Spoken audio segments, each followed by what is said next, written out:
Nadie estaba preparado para esto. Ni los periodistas, ni la Casa Real, ni los veteranos del salseo, ni ese público que lleva décadas siguiéndolo todo. Matrimonios, amistades peligrosas, amistades demasiado cercanas, rumores que corrían de boca en boca, portadas que se agotaban en los kioscos y silencios que lo decían todo sin decir nada. Porque cuando el rey emérito anuncia que va a publicar sus memorias, el país entero se queda quieto durante un segundo, como si España entera contuviera la respiración al mismo tiempo. ¿Qué iba a escribir? ¿Qué iba a contar? ¿Qué iba a callar? Y, sobre todo, ¿a quién iba a dejar retratado? Desde el primer momento, ese libro se convirtió en el objeto de deseo del salseo nacional. La gente quería saberlo todo, si hablaría de Franco sin rodeos, si mencionaría su educación bajo el régimen, si revisaría su relación con el dictador tal y como la vivió, o si optaría por la versión diplomática, esa que huele más a despacho que a memoria. Pero lo que más ruido hizo no fue lo que incluía, sino lo que no incluía. Una ausencia que retumba más fuerte que cualquier capítulo, la ausencia de Bárbara Rey. Esa sí que ha dolido. Porque, seamos sinceros, España entera lleva décadas escuchando rumores, titulares velados y especulaciones sobre aquella relación de la que nunca se hablaba oficialmente, pero que todo el mundo conocía extraoficialmente. Y que, por cierto, ha sido comentada en tertulias, documentales, entrevistas, columnas y cenas familiares. Pues bien, ni una línea. Ni una mención. Como si nunca hubiera existido. Esa ausencia ha hecho más ruido que cualquier confesión. Y esa decisión editorial, porque claramente después de tantos años nada se omite por casualidad, ha disparado la especulación. ¿Ha sido él el que no quería mencionarla? ¿Ha sido la editorial? ¿Ha habido intermediarios presionando? ¿O ha sido una manera elegante de cerrar un capítulo sin reabrir heridas del pasado? Pero la cosa no se queda ahí. Porque mientras Bárbara Rey desaparece de las memorias como si fuera un fantasma demasiado ruidoso, Corinna aparece mencionada, pero de una forma que nadie esperaba. Más diplomática, más suave, más relato oficial, pero la mención existe. Y eso ya es más que suficiente para incendiar el ambiente. Porque si en España hay un nombre que provoca un terremoto mediático, es el de Corinna Larsen. Su nombre no es solo un personaje, es un capítulo entero del salseo moderno de este país. Y saber que el emérito la incluye, aunque sea de forma contenida, ha generado un murmullo nacional. El libro no ha salido aún a la calle y ya hay tertulias analizando cada filtración, cada frase adelantada a la prensa, cada silencio sospechoso. Hay quien dice que el rey emérito ha utilizado estas memorias para dejar su propia versión de la historia, esa versión que él siente que nadie ha contado bien.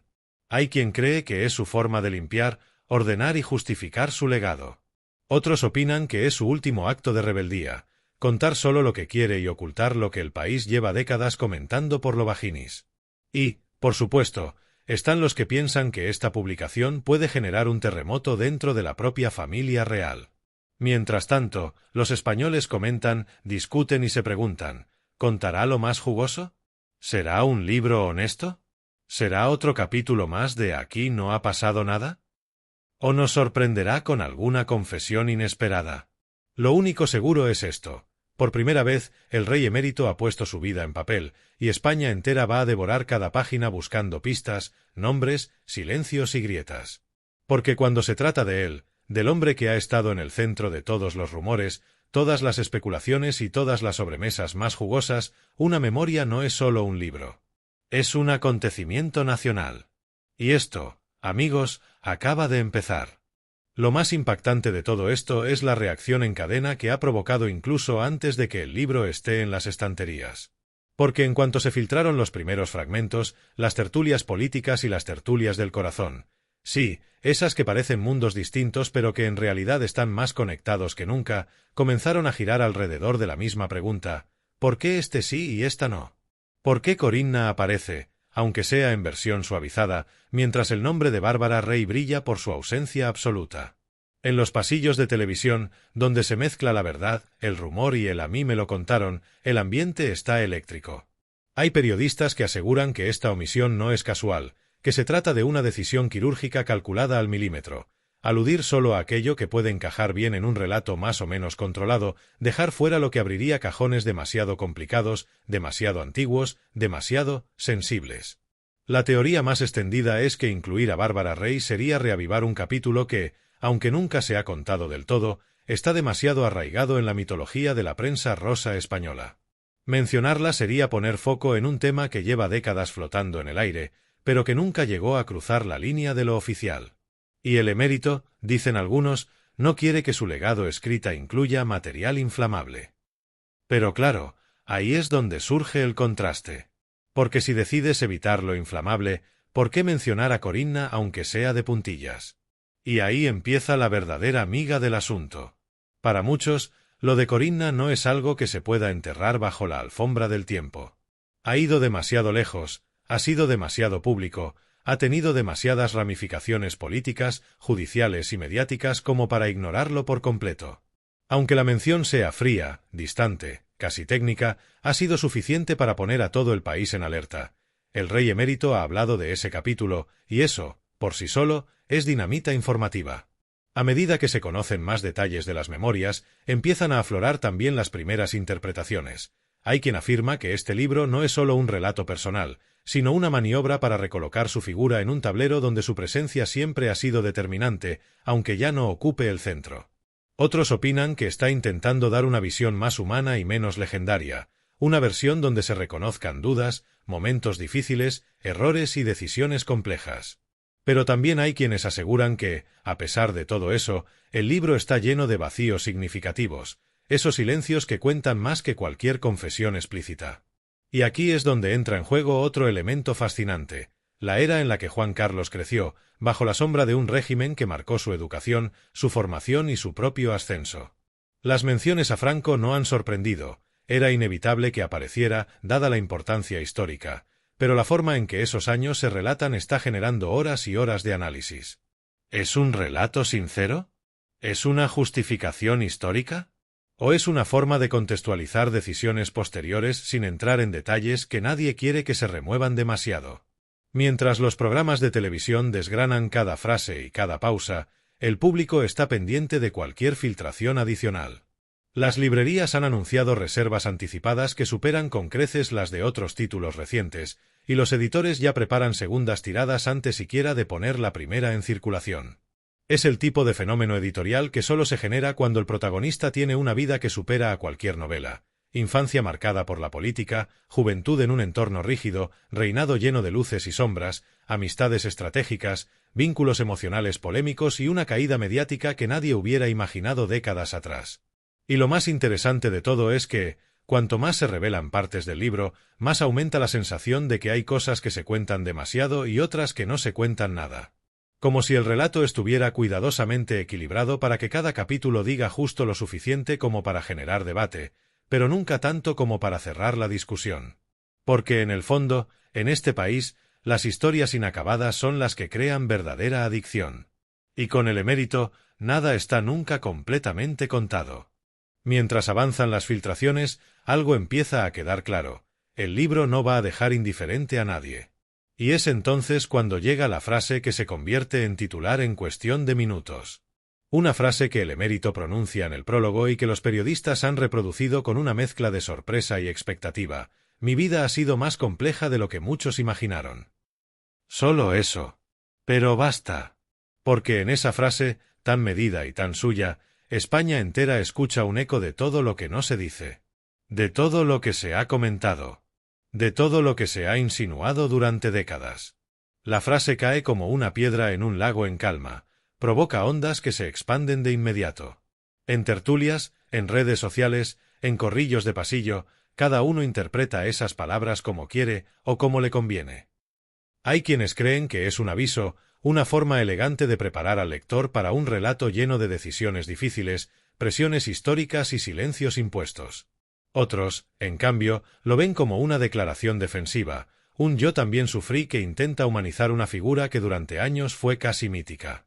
Pero lo verdaderamente jugoso llega cuando algunos colaboradores de televisión empiezan a comentar otro fragmento adelantado a la prensa, en el que el emérito escribe: no todo lo que se ha dicho de mí es cierto, pero tampoco todo es mentira.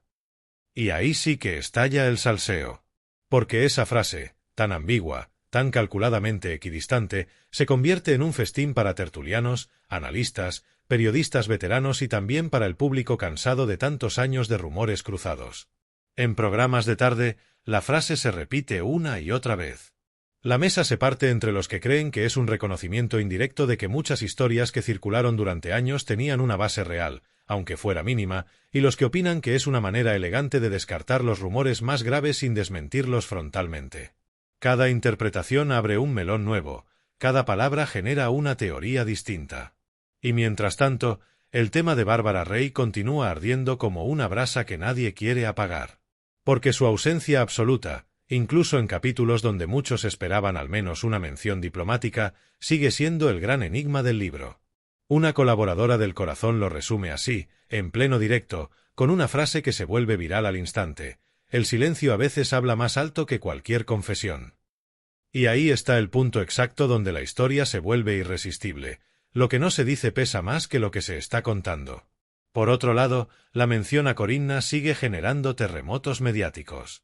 No porque el contenido sea explosivo, de hecho, es sorprendentemente controlado, sino por el simple hecho de que existe. Que el rey emérito haya decidido escribir sobre un capítulo tan incómodo, aunque sea con guantes de seda, se interpreta como una señal de que quiere dejar cerrada esa etapa a su manera. Algunos tertulianos aseguran que él mismo habría dicho en círculos cercanos una frase que coincide con su tono habitual: no quiero que otros escriban mi historia por mí. Y aunque nadie sabe si es literal, encaja tan bien con el personaje que el público la adopta como si fuera oficial. Entretanto, las partes del libro donde habla de su juventud bajo el régimen franquista están generando otra ola de debate. No por el contenido en sí, sino por la forma en que lo describe. Un periodista especializado en Casa Real, en una conexión en directo, lee un párrafo adelantado donde el emérito afirma: mi destino estuvo marcado antes de que yo pudiera elegirlo. Una frase que muchos interpretan como un intento de contextualizar decisiones posteriores, de enmarcar su vida dentro de un contexto histórico duro, rígido y lleno de responsabilidades que jamás pudo rechazar. Y entre frase y frase, el país sigue pendiente de cada línea. Porque este libro no es solo un repaso autobiográfico, es un tablero de ajedrez lleno de piezas estratégicas, silencios poderosos, confesiones medidas y ausencias imposibles de ignorar. Cada capítulo abre un universo de interpretaciones, y cada interpretación alimenta nuevas teorías. Y mientras tanto, España entera parece haberse convertido en un gran salón donde todos opinan, todos recuerdan, todos comparan y todos esperan descubrir que es verdad, que es omisión y que es simplemente el estilo del emérito: decir lo justo y dejar el resto en manos de la imaginación colectiva. A medida que se acerca la fecha de publicación, los programas comienzan a vivir una auténtica fiebre por conseguir cualquier página filtrada. La imagen es casi cinematográfica: redactores entrando y saliendo de los pasillos con sobres impresos, móviles en la mano, mensajes encriptados, llamadas que terminan con un "te lo cuento luego, no por aquí". Ese ambiente de conspiración ligera, de algo gordo se cuece, recuerda a otros tiempos, cuando cada portada sobre el emérito paralizaba el país durante horas. Y ahora, con estas memorias, esa emoción ha regresado con fuerza. El foco se intensifica cuando los colaboradores comienzan a comentar ciertos capítulos que, aunque aparentemente inofensivos, esconden un tono que muchos consideran revelador. Uno de ellos asegura que, al hablar de los años de mayor presión institucional, el emérito escribe: hubo momentos en los que me sentí rodeado, observado, juzgado por quienes nunca comprenderían mis decisiones. Y esa frase, tan cargada de subtexto, reaviva una vieja discusión: ¿hasta qué punto su vida estuvo marcada por un entorno de expectativas imposibles? Pero las tertulias no tardan en girar hacia lo que más vende, lo que más engancha, lo que la audiencia devora como si fueran capítulos de una telenovela real: las relaciones, las amistades, los vínculos emocionales que durante décadas alimentaron titulares. Hay quien afirma con solemnidad que estas memorias no son una simple revisión del pasado, sino una especie de última palabra dirigida a todos los que han opinado sobre su vida sentimental. Los nombres no aparecen, algunos sí, otros sorprendentemente no, pero la sombra de esas historias está en cada página. La ausencia de Bárbara Rey sigue siendo la auténtica gasolina del debate. Los colaboradores más veteranos lo dicen sin rodeos: si esperabais morbo, no viene de donde creíais. Y tienen razón, porque esa ausencia tan llamativa se convierte en protagonista absoluta. No mencionarla es, paradójicamente, mencionarla más fuerte. Cada tertuliano aporta su propia teoría, que fue por respeto, que fue por presión externa, que fue por discreción, que fue una decisión personal o que simplemente había líneas que nunca pensó cruzar, ni siquiera ahora. Al mismo tiempo, la figura de Corinna vuelve una y otra vez al centro del tablero. Esa mención, tan comentada y revisada, hace que muchos analistas se pregunten si el emérito ha querido afrontar el tema para cerrarlo definitivamente. Un colaborador comenta que en el libro hay una frase en la que él apunta que ciertos episodios de su vida fueron utilizados para dañarme y dañar a mi entorno. Y aunque no especifica, la frase se convierte en una pieza más del rompecabezas. ¿Se refiere a la prensa? ¿A la política? ¿A su círculo? ¿O a todas las anteriores? Mientras tanto, en platós de televisión, los debates se calientan. Algunos defienden que el emérito está intentando construir un relato honesto, explicando lo que puede y dejando fuera lo que nunca quiso convertir en tema público. Otros, sin embargo, sostienen que estas memorias son una operación quirúrgica para dejar una imagen concreta, cuidadosamente trabajada, antes de que el tiempo cierre definitivamente todas las puertas. Y cada postura encuentra seguidores apasionados, porque hablar de Juan Carlos I es hablar de medio siglo de historia sentimental, política y mediática de España. Pero lo más fascinante ocurre fuera de las tertulias, en la calle, en las cafeterías, en los grupos de WhatsApp familiares. La gente recuerda, compara, interpreta. Para muchos, este libro es una oportunidad para mirar hacia atrás y entender un poco mejor esos años en los que la prensa caminaba en una delgada línea entre el respeto institucional y el deseo irrefrenable de contar lo que se susurraba en corrillos privados. Y ahora, décadas después, ese pasado vuelve de golpe. Con cada detalle filtrado, los libreros reciben más reservas. Con cada frase comentada, se acumulan teorías. Y con cada nombre que aparece, y cada nombre que no, el país entero vuelve a debatir como si estuviéramos en los años dorados de la crónica social. Porque estas memorias no solo cuentan una vida, reavivan todas las historias que España nunca terminó de cerrar. Y esa es precisamente la fuerza que tiene este lanzamiento. Y cuando uno llega al final de este recorrido, porque eso es lo que son estas memorias, un recorrido emocional, histórico y mediático, surge una sensación difícil de explicar, la de estar ante un documento que dice tanto como calla, que revela al mismo tiempo que esconde, que abre puertas mientras cierra otras para siempre. Porque si algo queda claro después de leer todas estas filtraciones y escuchar todos los debates es que el rey emérito ha querido presentarse a sí mismo como protagonista absoluto de su historia, pero también como guardián de determinados capítulos que, por más que la prensa haya intentado iluminar durante décadas, él prefiere mantener entre sombras. La gran paradoja es que, sin proponérselo abiertamente, estas memorias han reactivado el debate nacional sobre su figura. España vuelve a dividirse entre quienes leen sus palabras como un acto final de sinceridad y quienes ven en cada silencio un mensaje implícito. Las redes sociales hierven con comentarios, memes, comparaciones entre frases, análisis detallados de cada párrafo filtrado. Incluso personas que jamás se interesaron por la crónica social ahora discuten sobre la ausencia de Bárbara Rey, la delicada mención a Corinna, las reflexiones sobre Franco o las frases ambiguas que tanta tinta han hecho correr. Los periodistas que siguen de cerca la Casa Real coinciden en algo: estas memorias no son un simple libro. Son una pieza estratégica en el relato personal del emérito, un texto que busca, a su manera, con su estilo, con su carácter, dejar escrito aquello que él quiere que permanezca y dejar en el aire aquello que nunca quiso confirmar ni desmentir. Es un movimiento final que combina nostalgia, control narrativo y una pizca de provocación. Porque sí, aunque el contenido sea más diplomático de lo que muchos esperaban, el simple hecho de publicarlas ya es, en sí mismo, un gesto arriesgado. Y en medio de todo este terremoto, la audiencia, la que ha vivido su reinado, la que ha seguido todos los rumores, la que recuerda titulares míticos, se encuentra con una sensación muy particular, la de querer más. Porque cuando se trata del emérito, siempre quedan flecos, siempre quedan huecos, siempre queda esa intriga que solo él sabe provocar. ¿Qué habrá quedado fuera? ¿Qué capítulos quemó antes de entregar el manuscrito? ¿Qué detalles suavizó? ¿Qué frases estuvieron a punto de entrar y finalmente no pasaron el filtro? Esa curiosidad es precisamente lo que convierte este lanzamiento en un fenómeno imparable. Lo que sí está claro es que estas memorias no cierran nada. Al contrario, abren un nuevo ciclo de salseo, de análisis y de recuerdos que alimentarán platós y tertulias durante meses. Cada colaborador traerá su propia lectura, cada periodista recuperará archivos del pasado, cada espectador atará cabos que llevaba años guardados. Y mientras tanto, el libro seguirá vendiéndose como churros, porque España quiere saber, quiere comparar, quiere leer entre líneas, quiere reinterpretar su historia reciente con esta nueva pieza del puzzle. ¿Es el relato definitivo? No. ¿Es el más esperado? Probablemente sí. ¿Es adictivo? Sin ninguna duda. Con cada frase medida, con cada silencio atronador, con cada guiño al pasado, el emérito ha conseguido lo que parecía imposible, que medio país vuelva a hablar de él con la misma intensidad que hace 20 años. Y ahora, con el libro a punto de arrasar en librerías y con la conversación nacional en plena ebullición, solo queda una pregunta flotando en el aire. ¿Qué pensará el lector cuando lo tenga en sus manos? ¿Lo verá como un acto de sinceridad, como un legado controlado o como un juego maestro de luces y sombras? Eso ya lo decidirá cada uno.